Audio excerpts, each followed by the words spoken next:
calling that intrepid space explorer, Colonel Cotton. Hear the Colonel's first words since his return from the planet Earth. You are all commanded, invited to attend.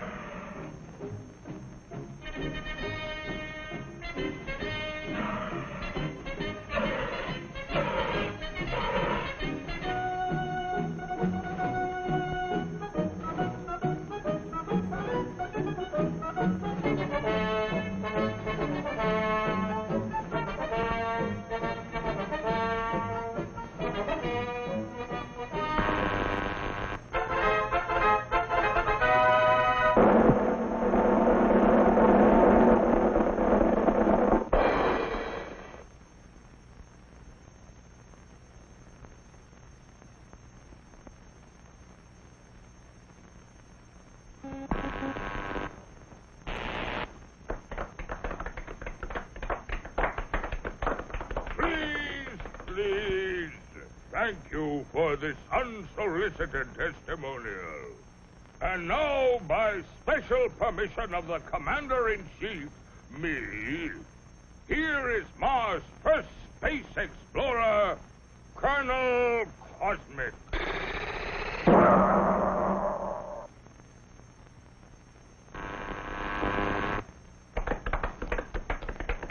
I can't tell you how happy I am to see your smiling faces once more. First, let me say that this trip was made possible only by our dauntless chief, Og the Magnificent, introducer of Og Power, which runs most of our industry, and inventor of Og Speed, which doubles the original Og Power. A short time ago, the master was having trouble with the state limousine. He had, of course, developed the explosive charge. But it was inclined to get a little out of hand, just slightly. And, of course, there was always the problem of friction. Parts rubbing together, heating up, and causing all sorts of trouble.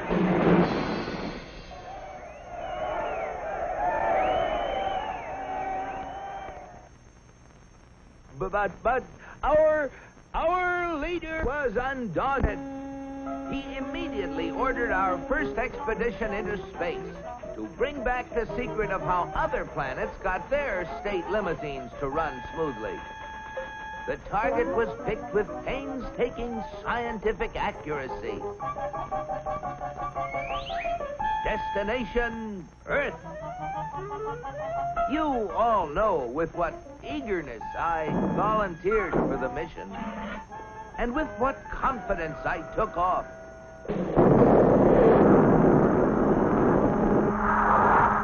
I took careful bearings and set out for my goal.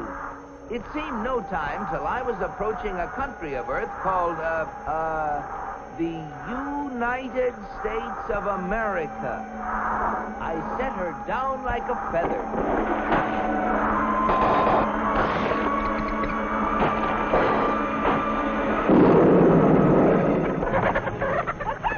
What's all the racket? Naturally, I protected government property by making the saucer invisible. They're after the chickens, Ma! And though the natives showed great interest in me, I decided to make myself invisible, too. Seeing moving lights in the distance, I headed for them. What phenomenal luck! I had landed close to what seemed to be an endless procession of state limousines. They moved quickly, and yet with fantastic smoothness. I just had to get a closer look at one of those Earthmobiles.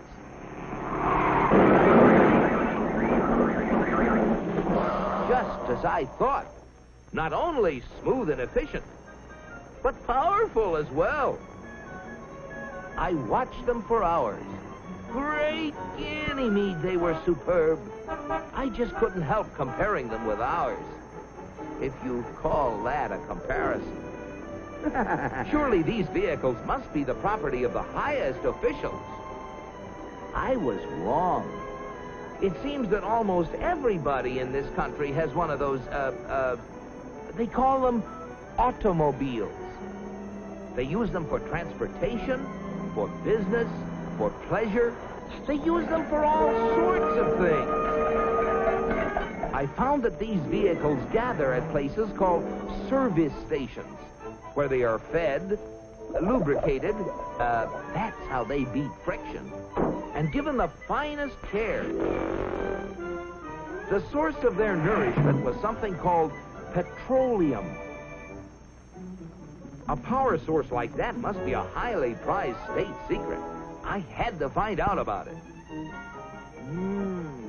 Perhaps the secret lay within this government archives building. It was heavily guarded, but casting discretion to the winds, I walked boldly inside. Their code was remarkably easy to break. They merely substituted the word oil for petroleum. And I soon got hold of a veritable mine of classified information. I began to assimilate the material. I soon found out that though petroleum products are easily found anywhere, petroleum itself is a very elusive substance. Experts have to search for it constantly in all the most likely and unlikely places with all kinds of scientific devices. When they figure they found a good spot, they drill a hole in the ground called an oil well, for almost all oil lies far beneath the surface of the earth. These wells go down thousands of feet and cost a lot of money to drill. But that's no guarantee that they're going to find oil. Matter of fact, in exploratory drilling, only 1 well in 9 finds any oil at all. Only 1 in 44 recovers enough oil to pay for itself. And only 1 in almost 1,000 makes a major discovery. Pretty big odds. Yet America's proved reserves, the oil supplies still underground, have kept increasing steadily. I couldn't imagine how this ever-increasing supply of oil was achieved until I found out that there's not just one, but thousands of oil companies, all competing with each other to discover and develop new sources of oil. For believe it or not, in the USA, anyone who is willing to risk it can drill for oil. But oil discovery is only part of the story. Once they get oil out of the ground, it has to be moved through pipelines, on ships, or in tank cars to fantastic processing plants called refineries. Crude oil goes in, and great Jupiter, the things that come out. Gasoline, for example, the most efficient mobile power source on Earth. That was the stuff that powered all those cars and trucks. And asphalt, which makes smooth, durable roads.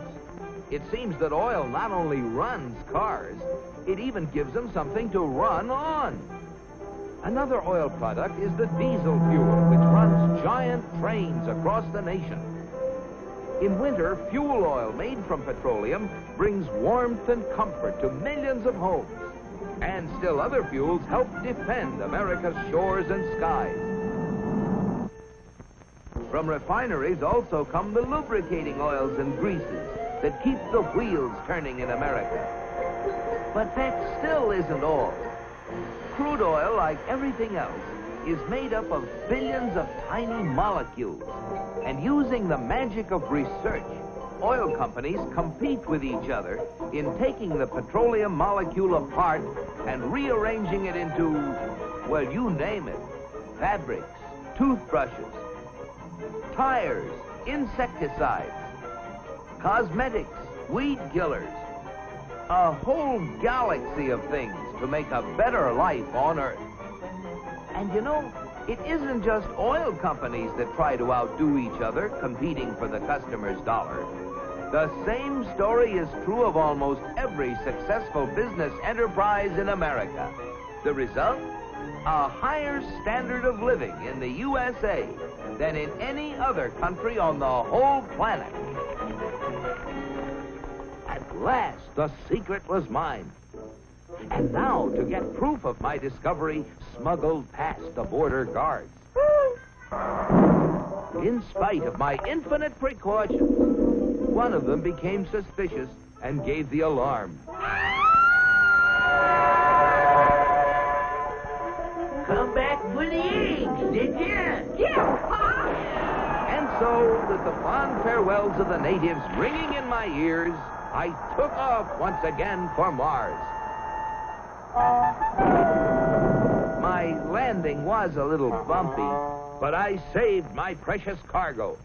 Yes, I brought the secrets back with me, and here they are.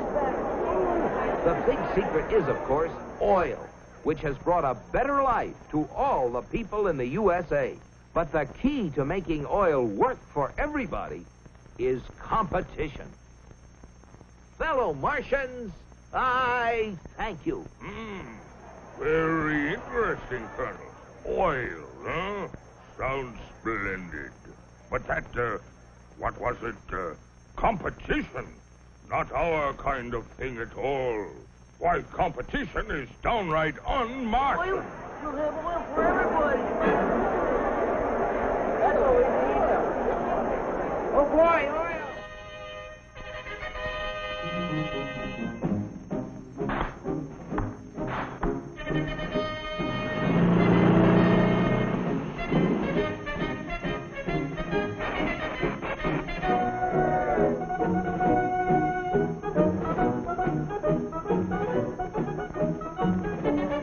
Look at them. You know what this means, Cosmic? You bet I do, Og. It means that you're through. So why don't you get lost? Yes, the real secret is not only a great source of energy, but also the freedom to make it work for everybody. And if you have both of these things, any goal is possible. It's Destination Unlimited.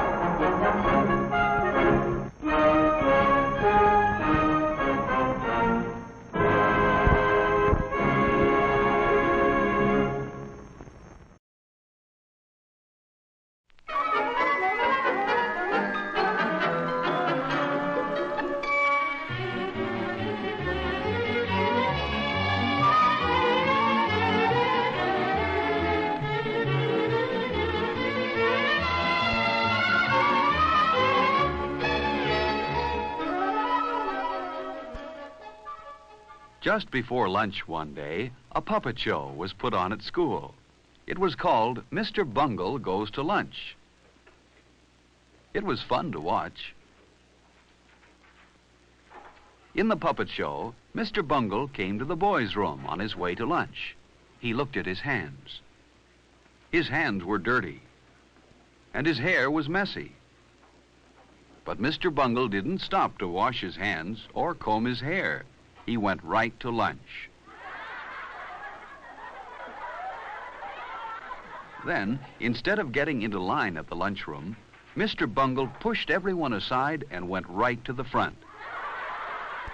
Even though this made the children laugh, no one thought that was a fair thing to do.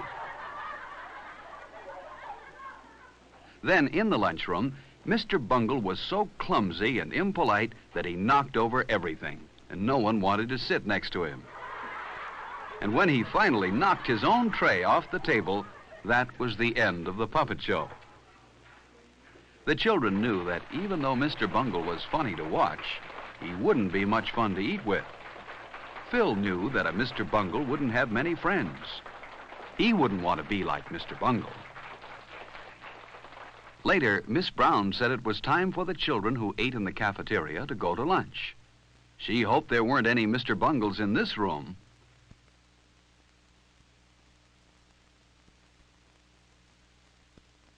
Phil stopped to return a book to Miss Brown while his friends went on to the lunchroom.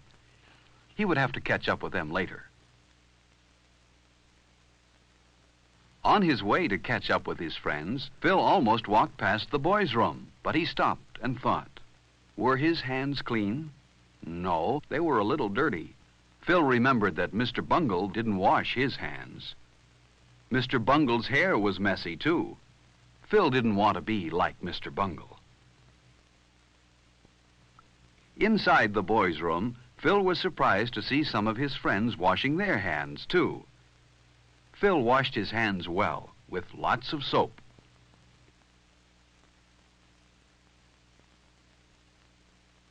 Then he rinsed the soap off. Phil dried his hands well, too. When he was finished, he threw the paper towel in the basket where it belonged. And then he made sure that his hair looked neat. Now, Phil and his friends were ready for lunch.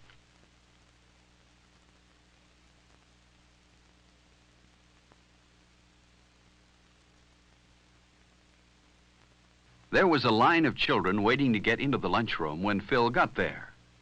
He saw some boys he knew at the front of the line. They waved for him to go up to the front with them. But Phil didn't want to break into line as Mr. Bungle did.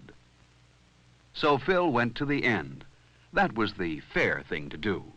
He would see his other friends inside the lunchroom. The line moved very fast, and soon Phil was inside.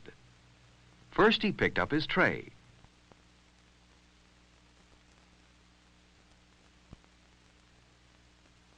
Then he got his silverware. He put his knife, fork, and spoon neatly on the tray. And then he slid his tray along.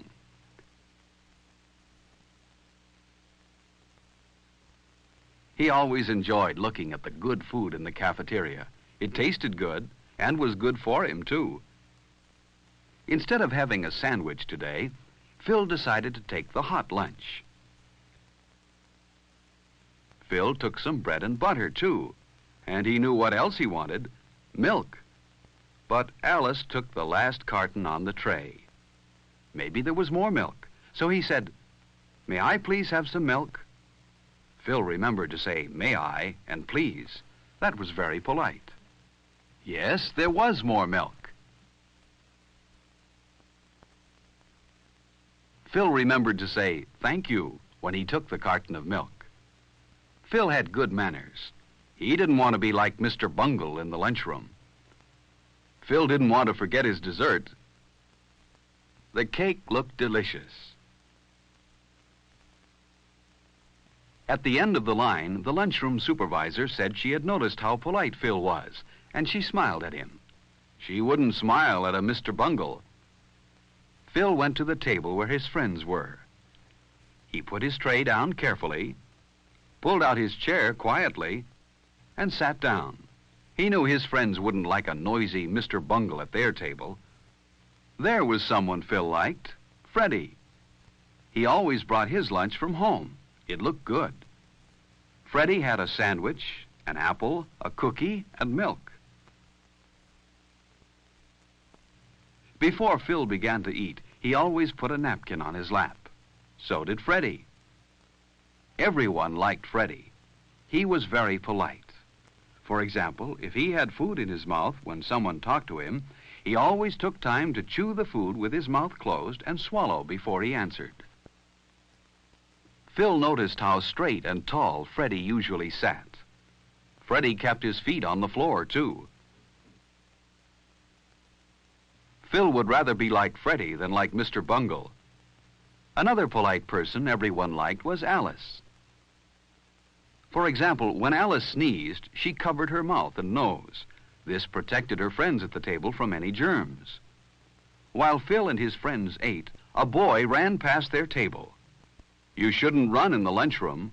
Only Mr. Bungle would do that. Phil and his friends wouldn't like to have a Mr. Bungle at their table.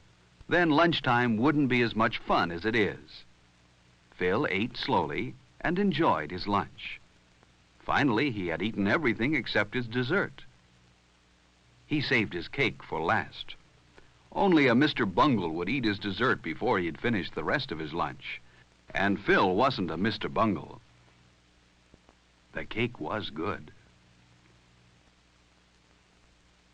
Phil drank his milk carefully.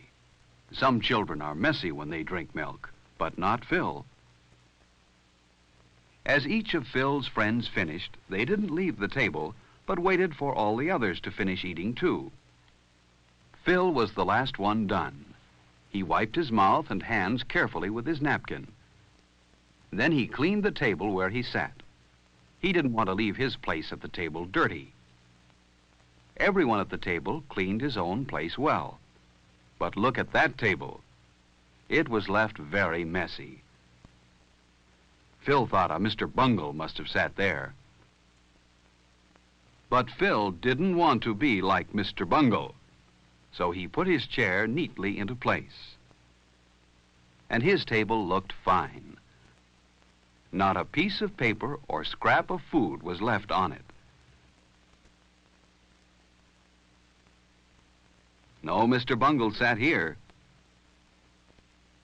Phil's friends were careful to put their waste papers and empty milk cartons where they belonged. In this way, they helped keep the lunchroom clean. Phil was certain that Mr. Bungle wouldn't put his paper in the waste basket and his empty carton on the milk tray. Mr. Bungle probably wouldn't bother to put his lunch tray in the right place either, but Phil and his friends did. Lunch was good today. And then Miss Brown told Phil and his friends how proud she was of them. They had left their table the neatest in the lunchroom. No one here was a Mr. Bungle, and no one wanted to be. Are you like Mr. Bungle? Mr. Bungle is a shame because he spoils lunchtime. Don't be like Mr. Bungle.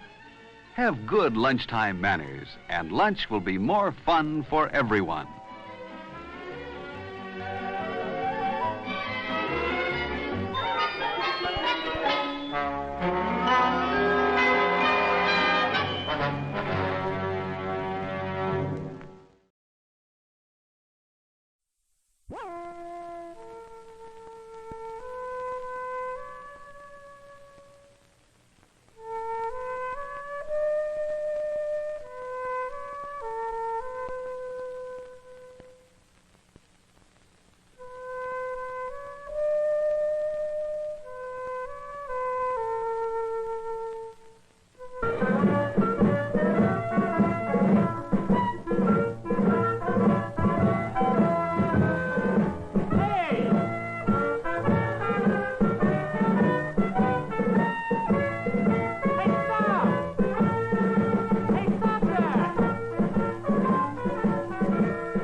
America is many things to many people. To a 17-year-old kid, it's the malt shop on the corner.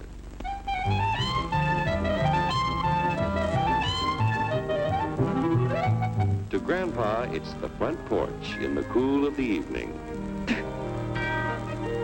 To Mother and her family, it's church on Sunday morning. And to Dad, it's his favorite relaxation.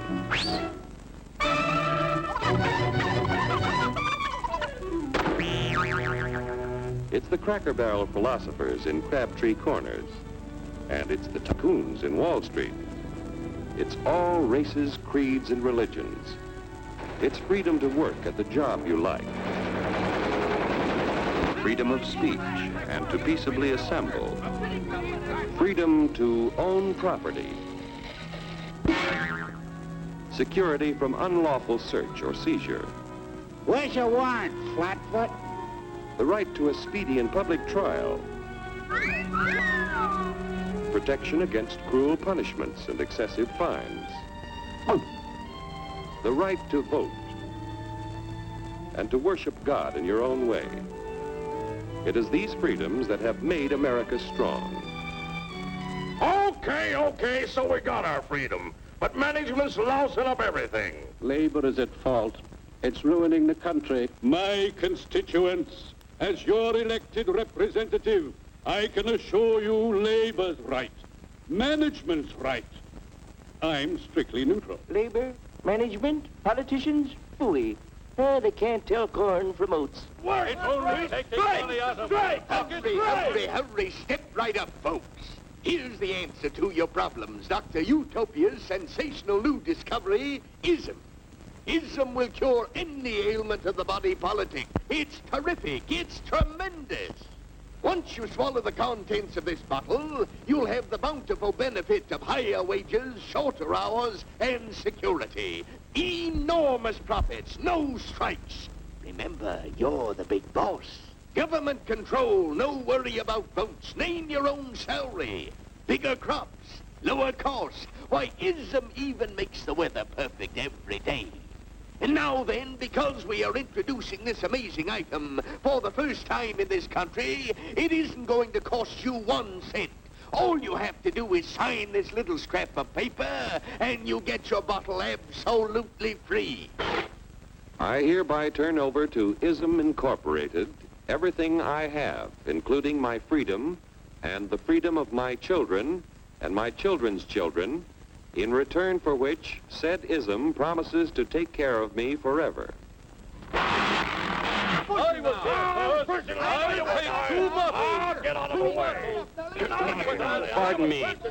Pardon me. And who are you, my good man? I'm John Q. Public.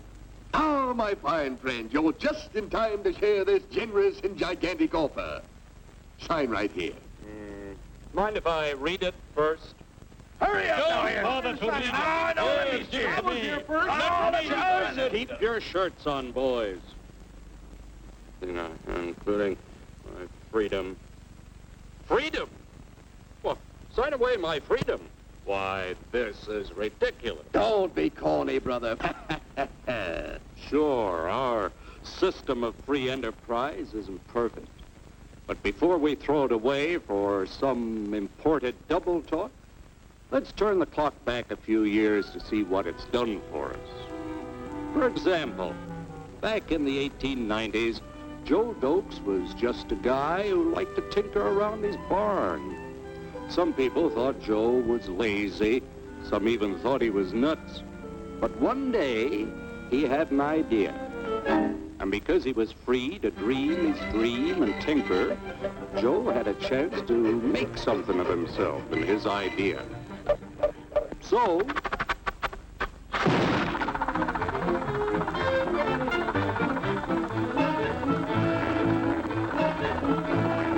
of course, some people didn't think so much of Joe's idea. But that didn't stop him.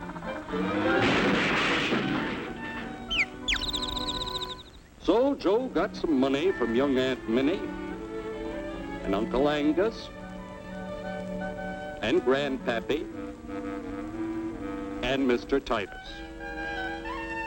When Joe's friends and relatives used their savings to help him buy tools and property, they were capitalists. Don't blush, folks. It's nothing to be ashamed of. Now, naturally, Joe needed some help. So he hired Willie Lumpkin, who was out of work anyway, and before long, Willie had the know-how and became skilled labor. Because capital, management, and labor worked together, Joe's idea grew. It grew and did things even he never dreamed of. Today, the automobile industry provides millions of jobs that never existed before. And remember, this is a story of only one industry. There are thousands more scattered all over the United States whose history of development is pretty much the same. We've built a country under the American system that sends more young people to high school and college than all the rest of the world combined. Why, even in the Depression, our wages bought more food, clothing, travel, and entertainment than the wages of any other people in the world. Our country has a national income equal to the total national incomes of any other 6 nations in the world. With only 7% of the Earth's people, we drive 70% of the world's automobiles. That's just a sample of the things the capitalistic system has given us in only 160 years. Before signing up, you boys ought to try a little taste of Dr. Ism's formula to see what you'd get in exchange for your freedom. Go ahead, try it.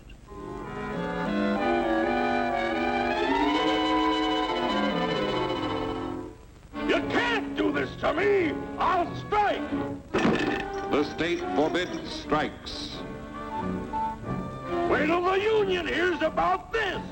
Ah, yes, the union. Welcome to our ranks, number 1313. I'll take this case to the Supreme Court. The state is the Supreme Court. Our decision is as follows. No more private property. No more you. The farm vote will put a stop to this. Farmers don't vote anymore. What'll I do for seed next year? You won't have to worry about next year. The state will do your planning from now on. We must fight to regain our freedom, or everything is lost. Everything! Everything is fine. Everything is fine. Everything is fine. Everything is fine. Everything is fine. When anybody preaches disunity, tries to pit one of us against the other through class warfare, race hatred, or religious intolerance, you know that person seeks to rob us of our freedom and destroy our very lives. And we know what to do about it. Now, gentlemen, no violence, please. Don't throw those bottles. Don't throw those bottles. No! Oh, no! No! Hey! Oh, hey!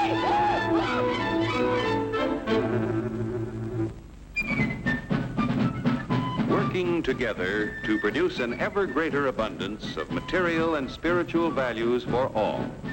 That is the secret of American prosperity.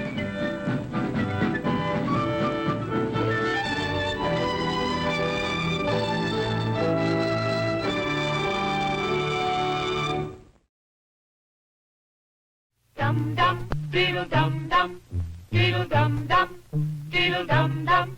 There was a turtle by the name of Bert, and Bert the turtle was very alert.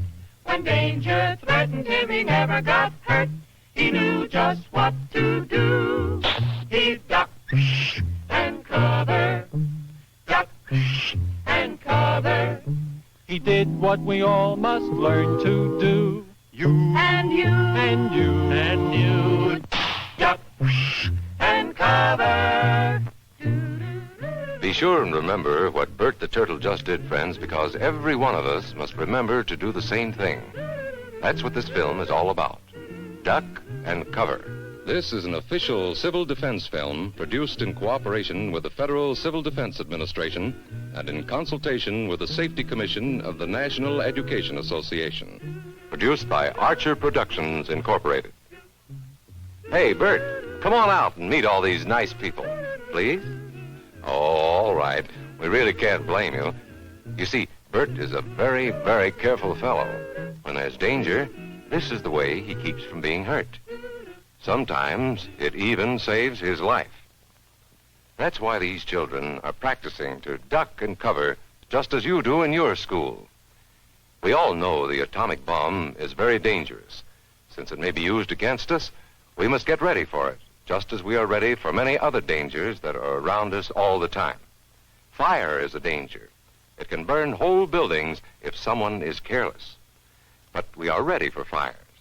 We have a fine fire department to put out the fire, and you have fire drills in your school so you know what to do. Automobiles can be dangerous too. They sometimes cause bad accidents, but we are ready. We have safety rules that car drivers and people who are walking must obey. Now, we must be ready for a new danger, the atomic bomb. First, you have to know what happens when an atomic bomb explodes. You will know when it comes. We hope it never comes, but we must get ready. It looks something like this.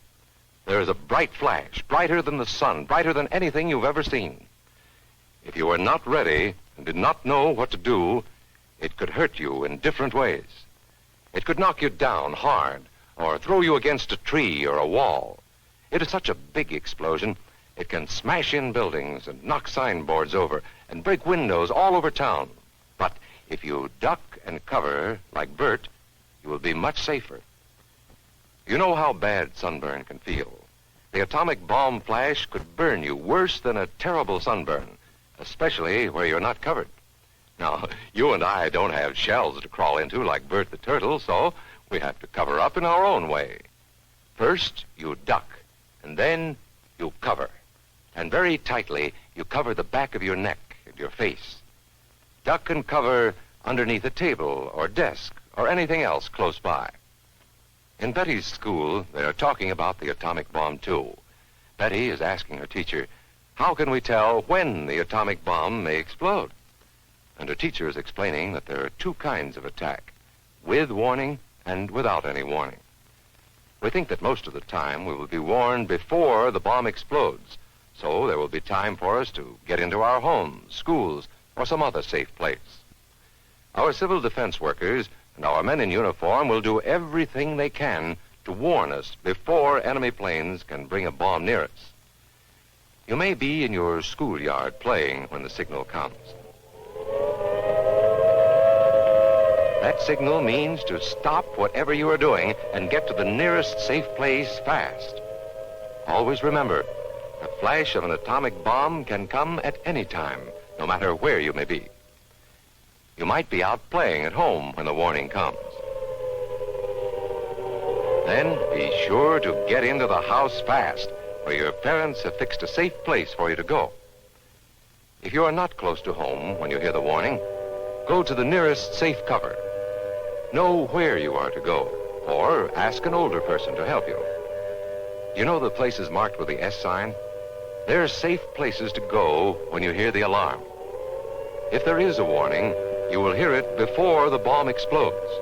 But sometimes, and this is very, very important, sometimes the bomb might explode without any warning. Then the first thing we would know about it would be the flash. And that means duck and cover fast, wherever you are. There's no time to look around or wait. Be like Bert. When there is a flash, duck and cover, and do it fast. Here are some older boys showing what to do if the flash comes when you are not in the classroom. This is what to do if you should be in a corridor. You duck and cover tight against the wall this way. Remember to keep your face and the back of your neck covered tightly. Try to fall away from windows or doors with glass in them. Then, if the glass breaks and flies through the air, it won't cut you. You might be eating your lunch when the flash comes. Duck and cover under the table. Then, if the explosion makes anything in the room fall down, it can't fall on you. Getting ready means we will all have to be able to take care of ourselves. The bomb might explode when there are no grown-ups near. Paul and Patty know this, and they're always ready to take care of themselves. Here they are on their way to school on a beautiful spring day. But no matter where they go or what they do, they always try to remember what to do if the atom bomb explodes right then. It's a bomb. Duck and cover. Paul and Patty know what to do.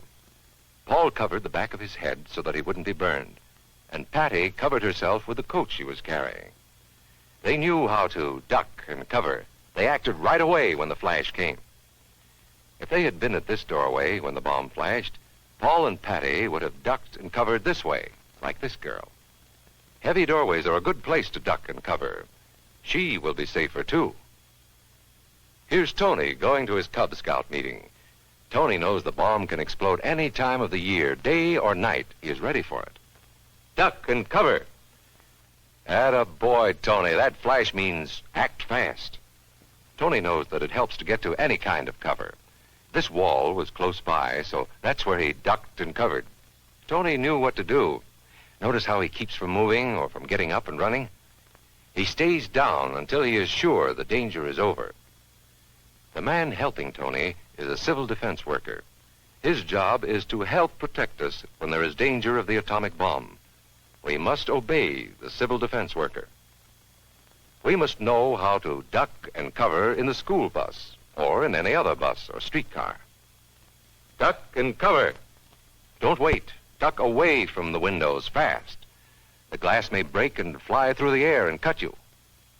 Sundays, holidays, vacation time, we must be ready every day, all the time, to do the right thing if the atomic bomb explodes. Duck and cover. This family knows what to do, just as your own family should. They know that even a thin cloth helps protect them. Even a newspaper can save you from a bad burn. But the most important thing of all is to duck and cover yourself, especially where your clothes do not cover you. No matter where we live, in the city or the country, we must be ready all the time for the atomic bomb. Duck and cover. That's the first thing to do, duck and cover. The next important thing to do after that is to stay covered until the danger is over. Yes, we must all get ready now so we know how to save ourselves if the atomic bomb ever explodes near us. If you do not know just what to do, ask your teacher when this film is over. Discuss what you could do in different places if a bomb explodes. Older people will help us as they always do, but there might not be any grown-ups around when the bomb explodes. Then, you're on your own. Remember what to do, friends. Now tell me right out loud. What are you supposed to do when you see the flash? Duck and cover. Duck and cover. Duck and cover.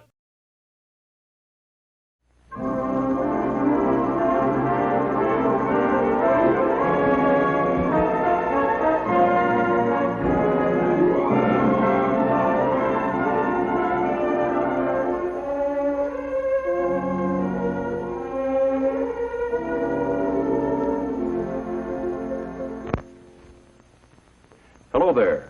I'm George Putnam. I'd like to begin with a fact, a simple yet shocking fact. It is this: a flood tide of filth is engulfing our country in the form of newsstand obscenity and is threatening to pervert an entire generation of our American children. We know that once a person is perverted, it is practically impossible for that person to adjust to normal attitudes in regard to sex. Yet much of this material has been described as an illustrated, detailed course in perversion, abnormal sex, crime, and violence. It is also a fact that no matter who buys this material, 75 to 90% of it ends up in the hands of our children. Now, you might ask yourself, why this sudden concern? Pornography and sex deviation have always been with mankind. This is true. But now, consider another fact. Never in the history of the world have the merchants of obscenity, the teachers of unnatural sex acts, had available to them the modern facilities for disseminating this filth. High-speed presses, rapid transportation, mass distribution, all have combined to put the vilest obscenity within reach of every man, woman, and child in the country. In the past few years, this obscenity traffic and salacious newsstand literature have become increasingly worse, not only in content, but in volume. This traffic continues to increase and flourish for one reason. It is big business, profitable business for the mercenary persons who produce it, and for its more than 800 distributors. The United States Supreme Court has described it as dirt for dirt's sake. We describe it as dirt for money's sake. Obscene literature is a $2 billion a year business. That's $2 billion. In page after page of these so-called novels, sex organs, positions of intercourse, abnormal sex practices of every kind are described with intimate physical detail. Nothing is left to the imagination. An invitation even is extended to the reader to come join the fun. Teenagers particularly are liable to pull down the corners of the obscene passages, the more readily to dwell on them over and over and over again. And the teenager soon gets to recognize the publishers of the worst material and seeks out their products.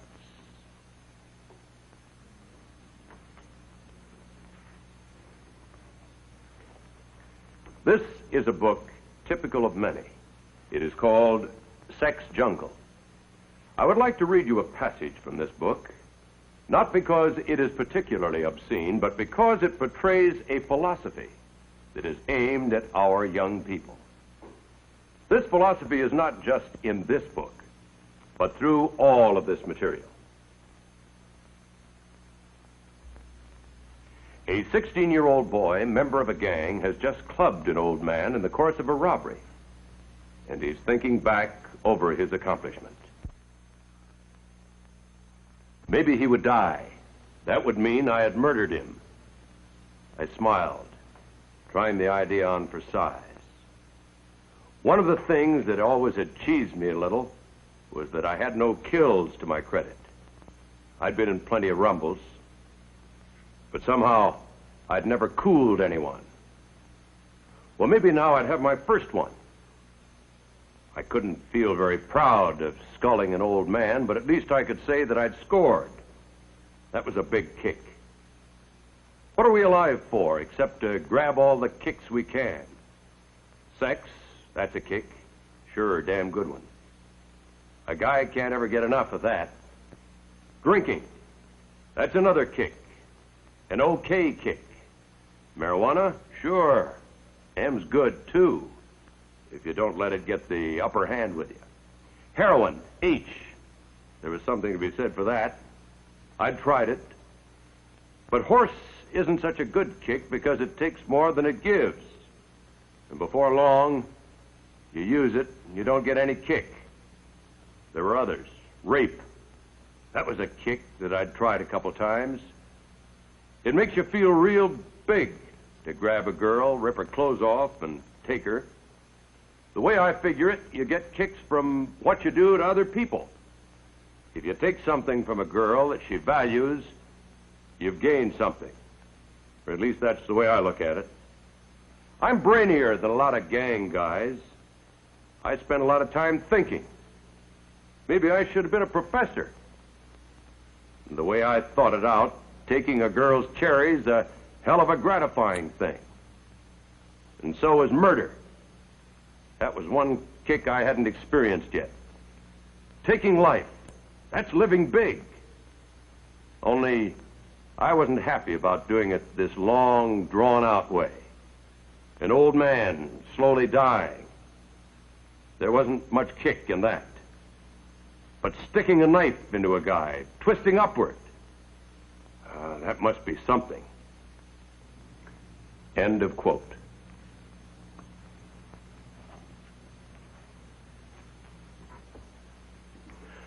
I repeat, my friends, I have not shown you these pictures and quoted from this material merely to shock you or make this presentation sensational. It is only to show what is openly available on your newsstands. And think of this. What you have just seen is not the worst material available. And yet, even this required editing to make it suitable to be shown in this film. And so, my friends, the question is whether you consider publications, samples of which you have seen in this film, to be below your community standards.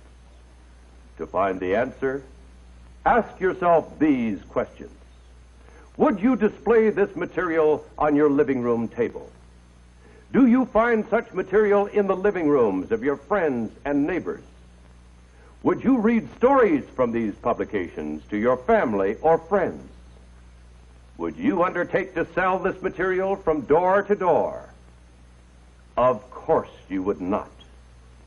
Your community standards are far above this depraved material. Now, what can you do to solve the problem? You've seen the nature of the problem. You've heard the legal solution. But what can you as an individual in your own community do? First, start with your own home. Check your own reading and the reading matter coming into your home for your entire family.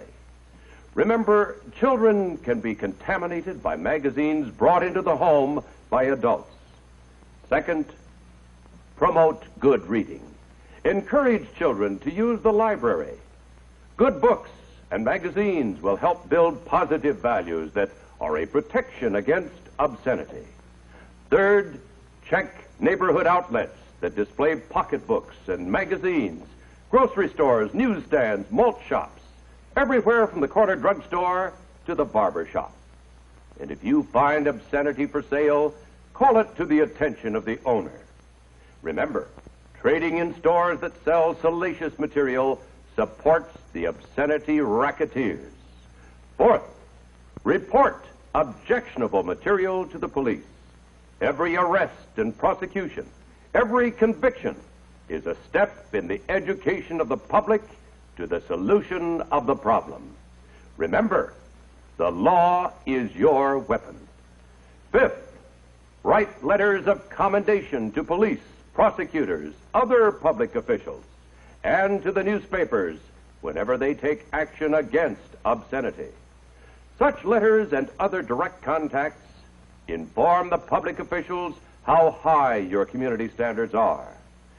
Sixth, form a committee for decent literature within your fraternal, civic, or religious organization. This committee will keep your own organization informed and active against this plague of filth. Form a Citizens for Decent Literature group in your community. Such a community organization will awaken people to the problem. It will provide speakers and other means to educate the public and arouse public opinion which will support the police and prosecutors so that prompt, vigorous enforcement of the law can be expected. Information and advice on the organization of a Citizens for Decent Literature unit can be obtained by writing to CDL, Box 12, Cincinnati, Ohio. So you can see from what I have told you and shown you today that a moral decay is spreading through our country and our society. This same type of rot and decay caused 16 of the 19 major civilizations to vanish from the earth. Magnificent Egypt, classical Greece, imperial Rome, all crumbled away, not because of the strength of the aggressor, but because of moral decay from within. But we are in a unique position to cure our own ills. Our Constitution was written by men who put their trust in God and founded a government based on his laws. These laws are on our side. We have a constitutional guarantee of protection against obscenity. And in this day especially, we must seek to deliver ourselves from this twisting, torturing evil. We must save our nation from decay and deliver our children from the horrors of perversion. We must make our land, the land of the free, a safe home. Oh God, deliver us, Americans, from evil.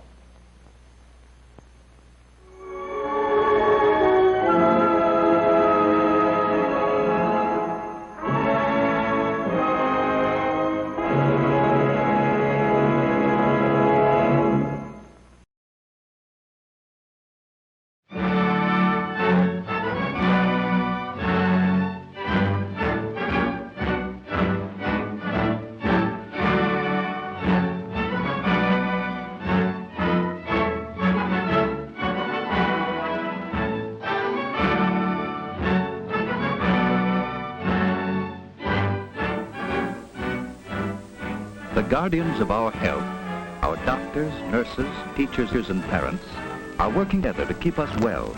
All of them must know and agree on the health practices we need at home, in the neighborhood, and at school. This is Joan, getting ready for school. Joan learned at school that it's important to choose the right clothes on a cold day. The temperature is 40, too cold for just a coat. She will need her snowsuit if she wishes to keep well for the Dutch festival. And this is Jim, Joan's brother. They choose wraps to keep all of their body warm.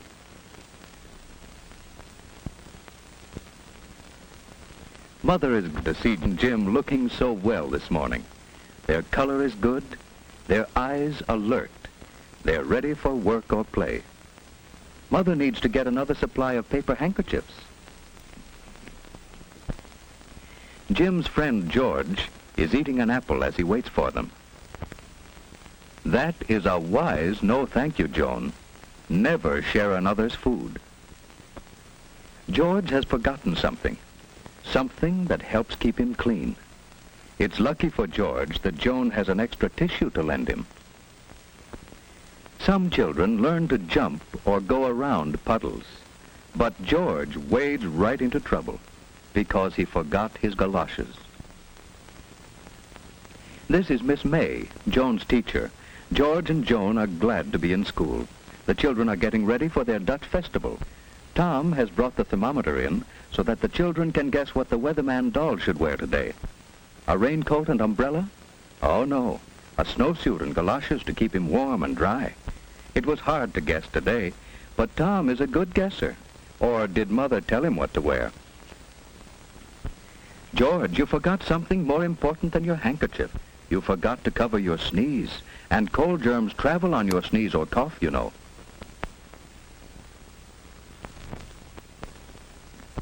Why, cold germs can fly farther than Miss May can blow the feather. Cold germs can fly 8 feet to another child's nose, hand, or food. People who put fingers into their mouths make it easy for cold germs to come to them. No, not that way, George. Blow your nose gently, without pressing the opening of the nostrils closed. That's better. Oh, and your feet are wet. It's easy to catch cold when your body is chilly. You'd better go and see the school nurse. She'll help you. The nurse is examining Mary after her cold. 4 days at home with a cold keeps others from catching it and protects you from serious infections that follow colds. Now, George, who sent you in here? Miss May said I might be catching a cold. Well, what do you think? I'm hot and chilly. Well, did you sleep pretty well last night, and did you feel like getting up this morning? Did your breakfast taste good? I hardly had time to have my breakfast. I had an apple on the way. Now blow your nose, George. Oh, not so hard, gently. No pressure on the opening. Now let's look at your throat. Open wide. All right, now you sit down, and I'll take her. You moisten your lips and hold this under your tongue. Oh, your feet are wet too, George. Winnetka, 3, 2, 1. Hello, is it Mrs. Powell there? Yes. Well, this is Miss Wright, Mrs. Powell. George came in to see me a few moments ago with a cold. Yes, his throat is quite red and his feet are wet, too. I do think he'd be more comfortable at home in bed. Well, just a minute, please. Yes, his temperature is 99.8. Well, it is best to consult your physician if it goes over 100, especially during the cold season. Oh, that would be nice of you to call for him. Yes, he'll be right here in my office. Thank you so much. Goodbye. Joan's mother visits school to plan a health program. Joan must learn to take responsibility for keeping herself well. This weather chart keeps Joan alert to weather changes as she marks snowy or rainy days. Dressing this weather doll for outdoor weather helps Joan know what to wear herself. It will be better for Mother when Joan chooses wraps to suit the temperature instead of arguing about what friends wear. Mother and teacher check Joan's health habits. They plan better health practices for home and school. At school, Joan's committee keeps the washroom attractive with soap sponges, brushes, and signs. Others keep the closets neat with boxes for rubbers and hangers for clothes. Another records the temperature and tells us when we need heat or fresh air. One group keeps large drawing pencils scrubbed ready for use. Those are jobs Joan and Jim could be learning to do at home, too. On Saturdays, they love to help us plan what we're going to do. I'm so glad to get this health record sheet. Your check on Joan's habits at school will help me plan a corrective health program at home. I'm going to find out what kind of health practices we use, and I must check on our equipment to see if we have the materials to carry on the school practices. Thank you for some grand ideas, Miss May. I'm going to visit school again some afternoon when I call for Joan. May I? Do come often. It is good for teachers and children to have parents visit school.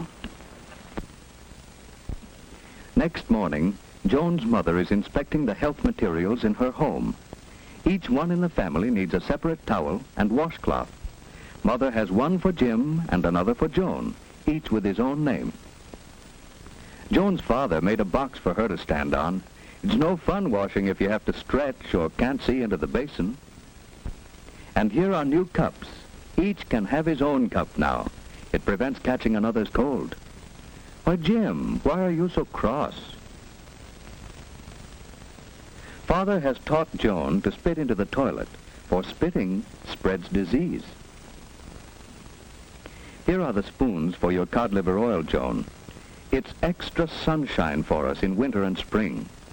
You know, strong bodies can't always keep us from catching cold, but they help us resist a serious illness that may follow colds. Keep away from persons with colds, and keep your hands clean while you're eating. Jim must wash his hands after he pets his dog, but he won't have to go upstairs, as Father has arranged a washstand downstairs, so Jim will remember to wash. What's the trouble with Jim? He didn't like his breakfast, and he was restless as he slept. He's cross and tired this morning. His throat isn't very red, but his eyes look queer. He'd better stay home today so that Mother can watch him and keep him warm. Joan's mother can't go to the kermis now, so Joan must take the paper bags for the party. Colds are easy to catch during the first 24 hours. Mother must see that Jim covers his coughs and stays away from others. She must sterilize his dishes by boiling them thoroughly in water. Joan's room at school is a busy place, and Joan wants to help get ready for the kermis. But first, she must wash her hands. We must always wash hands clean before handling food. So, Joan takes off her coat, uses plenty of soap and a good lather. She rinses her hands well and dries them thoroughly with a paper towel. In another room, the kindergarten children are getting ready for the kermesse. It's best to go to the toilet and wash hands first. Now Joan has her wraps off, her hands are clean, and she's ready to pack the bags for the kermesse. The kermesse has started. George's friends are selling the flowers they raised. They learn that flowers, like children, need plenty of sunshine, water, good food, and moderate temperature to make them grow. Joan's friends are selling cheese, and they are careful to keep the food clean. Everyone is having a good time, while poor George stays in bed. His careless habits have made Jim miss the kermesse too, and Jim is restless in bed. Now he knows it pays to avoid people with colds. But Jim's friends are enjoying the kermesse. They learn that Dutch people are clean. Hollanders leave their wooden shoes on their doorstep so that their floors are spotless. The Dutch drink milk and raise their own vegetables and flowers. They keep well. You have seen these children learning to take care of themselves. Now, do you know why George and Jim missed the kermesse?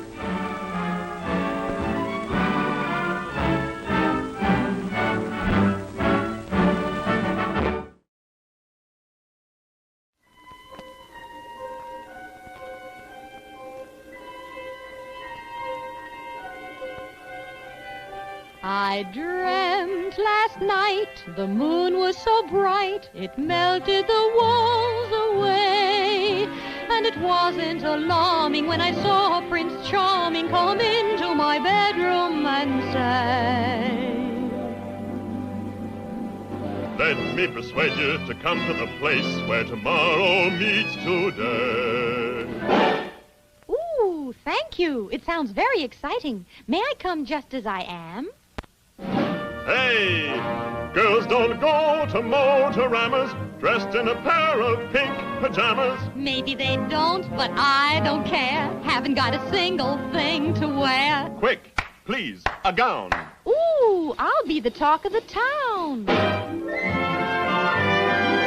Oh, my. Go after it, fly. I followed my heart through the night past 1,000 windows, yellow with light. Down, down it fell, and it landed in the Waldorf Astoria Hotel.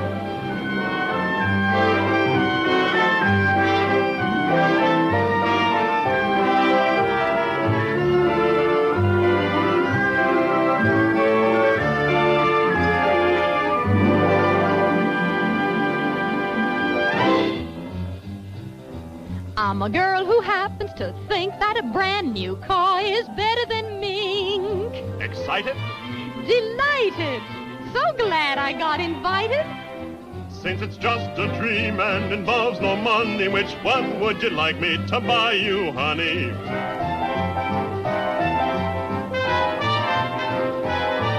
They're all so beautiful, I really don't know, so let me go down, get the lowdown, and look at each one much closer.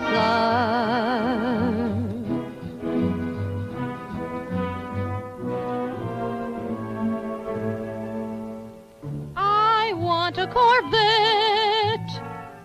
I thought you would. Ooh, I want a Pontiac too.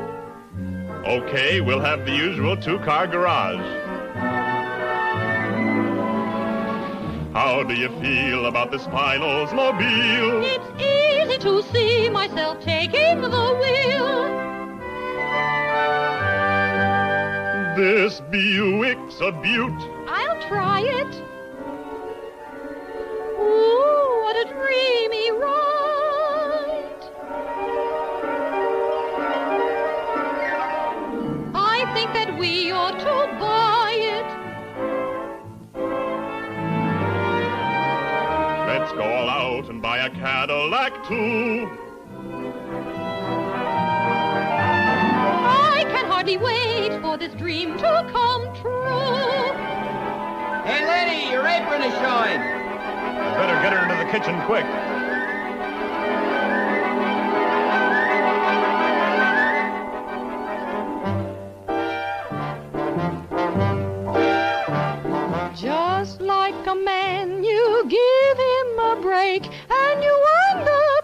kitchen, baking a cake.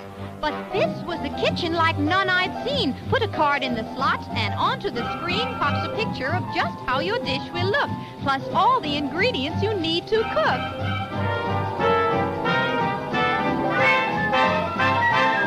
No need for the bride to feel tragic. The rest is push-button magic. So whether you bake or broil or stew, the Frigidaire kitchen does it all for you. Don't have to be chained to the stove all day. Just set the timer and you're on your way. Tick tock, I'm free to have fun around the clock.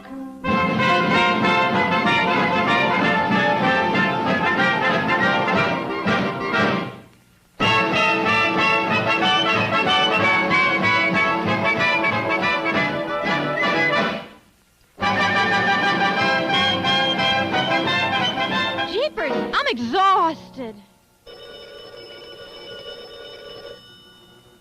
The kitchen of tomorrow is calling me. My cake is ready.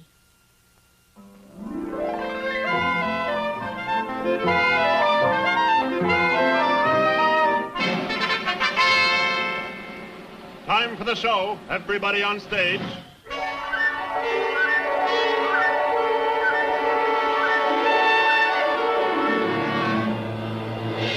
And now, a glamorous dancer in a special number, Dance of Tomorrow.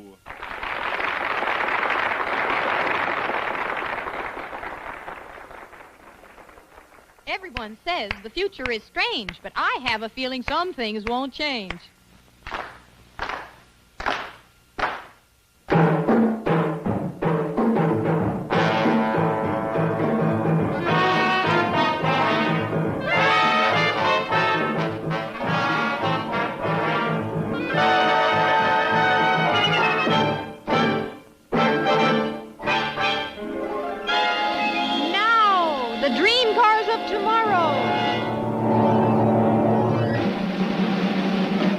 A magnificent El Dorado town car by Cadillac. Ensemble by Christian Dior of Paris.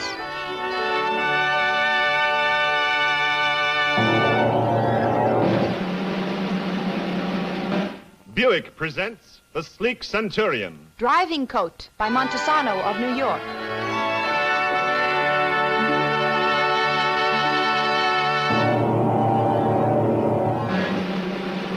Oldsmobile's elegant Golden Rocket. Sports Outfit by Pat Primo of Los Angeles.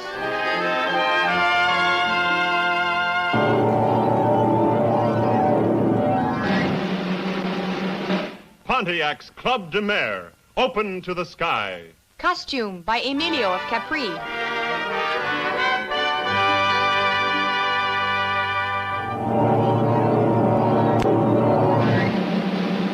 Chevrolet's Impala, graceful and swift. Silk Casual by Digby Morton of London.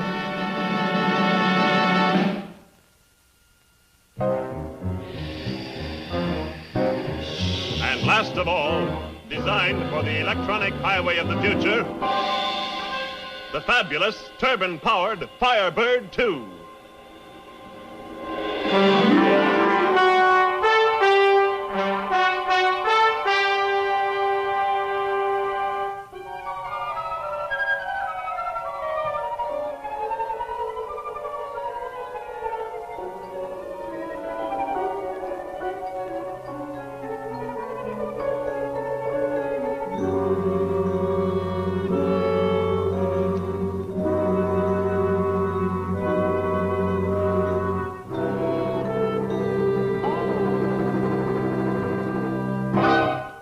It's you!